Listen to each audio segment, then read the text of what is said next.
Israel और Iran के बीच शुरू हुए युद्ध के कारण भारत से सामानों का निर्यात डिस्टर्ब हो रहा है। हाल ही में एक खबर निकल कर आई कि भारत के द्वारा ईरान के रास्ते से जो दूसरे देशों में सामानों का एक्सपोर्ट किया जाता था, उनमें से कई ट्रक को ईरान में रोका जा चुका है। और अगर आप इस रिपोर्ट को देखें तो रूस ईरान पर प्रेशर कर रहा है कि भारत के द्वारा जो ईरान के रास्ते से सामानों का एक्सपोर्ट होता है, उसे रोक दिया जाए।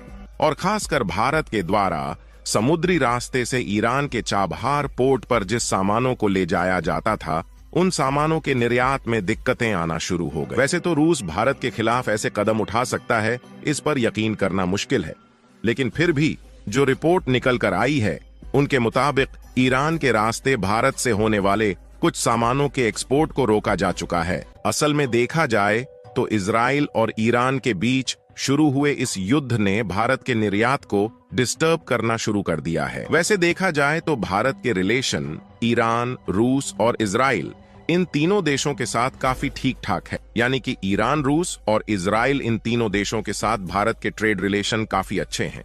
फिर भी हाल ही में ईरान के द्वारा इजराइल पर हमले किए जाने के बाद इजराइल भारत पर प्रेशर बना रहा है और रिक्वेस्ट भी कर रहा है कि भारत ईरान पर सैंक्शंस लगाए। लेकिन वहीं दूसरी तरफ रूस युद्ध करने के लिए ईरान का समर्थन कर रहा है। यहां तक कि रूस ने ईरान को हथियारों की सप्लाई करने तक का वादा कर दिया है। हालांकि इसके पहले भी रूस, यूक्रेन और इजराइल हमास के बीच युद्ध चल रहा था, लेकिन उससे भारत के ट्रेड रूट पर अभी तक कोई इफेक्ट नहीं पड़ा। देखा जाए तो समुद्री रास्ते से ईरान और भारत की दूरी बहुत ही कम है, और ऐसे में भारत, तुर्की और आर्मेनिया जैसे देशों में भारत सामानों शिपिंग के लिए ईरान के इस चाबहार पोर्ट पर काफी ज्यादा इस्तेमाल करता है। इसीलिए भारत ने इसी साल जनवरी के महीने में ईरान के चाबहार पोर्ट को एक्वायर कर लिया, ताकि भारत इस बंदरगाह को अपने हिसाब से ऑपरेट कर सके, जिससे भारत को दूसरे देशों में सामानों के इंपोर्ट और एक्सपोर्ट में आसानी हो सके। लेकिन दिक्कत वाली बात यह है कि भारत शिपिंग के माध्यम से चाबहार बंदरगाह में डिफेंस इक्विपमेंट को पहुंचा दे रहा है।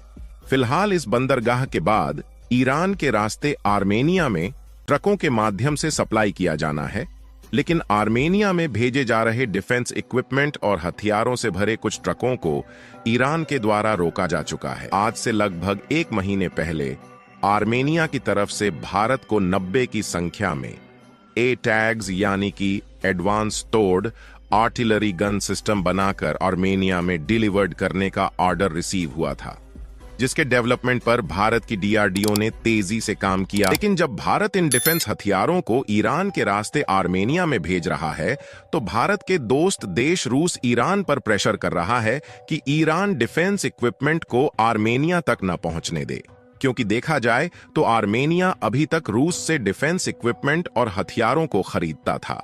लेकिन रूस और यूक्रेन के बीच युद्ध होने के कारण रूस इन देशों में समय से हथियारों की सप्लाई नहीं कर पा रहा था, जिससे आर्मेनिया ने भारत की ओर मुड़ना शुरू कर दिया।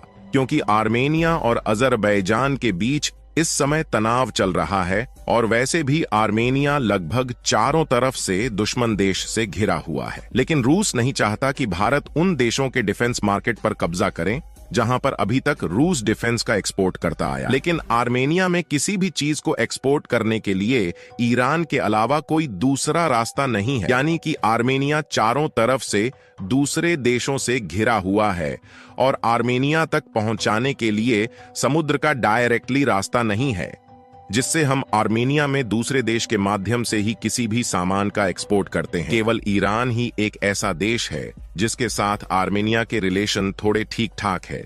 इसीलिए आर्मेनिया में डिफेंस इक्विपमेंट और अन्य सामानों की सप्लाई के लिए ईरान का रास्ता चुना जाता है। तो ऐसे में अपनी डिफेंस सुरक्षा को मजबूत करने में आर्मेनिया थोड़ी सी भी चूक नहीं करना चाहता। इसी तरह और भी नॉलेजेबल वीडियो देखने के लिए चैनल को सब्सक्राइब करके बेल आइकन को ऑल पर जरूर सिलेक्ट करें।